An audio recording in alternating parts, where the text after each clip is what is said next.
প্রকৃত মুসলমানের পরিচয়।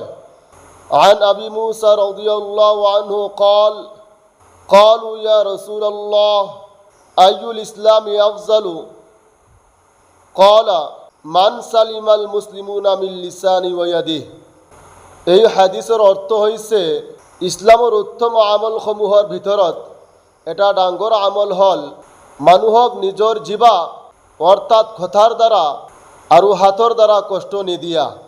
উদাহৰণস্বৰূপে বুজিলে ধৰি লওক এজন মানুহে নিয়মিত নমাজ পঢ়ে, ৰোজা ৰাখে, কিন্তু মানুহক গালি দিয়ে, অপমান কৰে, মিছা কথা কয়, পৰনিন্দা কৰে, তেন্তে তেওঁ এই বেয়া কথাবোৰে আন মানুহক কষ্ট দিয়ে। এনে ব্যক্তিৰ ইবাদত থাকিলেও তেওঁ জিবাক সুৰক্ষিত ৰাখিব পৰা নাই।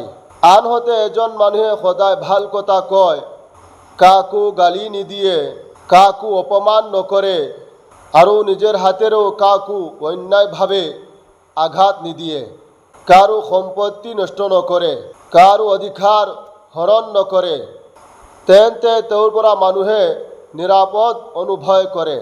এইজন ব্যক্তিয়ে হাদিস উল্লেখ কৰা উত্তম মুছলমানৰ গুণ লাভ কৰিছে। সাৰ কথা, প্ৰকৃত মুছলমান সেইজন যাৰ জিবাৰ পৰা মানুহ গালি, মিছা, অপবাদ আৰু পৰনিন্দা কৰা সুৰক্ষিত থাকে আৰু যাৰ হাতৰ পৰা মানুহ অত্যাচাৰ, মাৰধৰ, অন্যায় আৰু ক্ষতিৰ পৰা নিৰাপদ থাকে।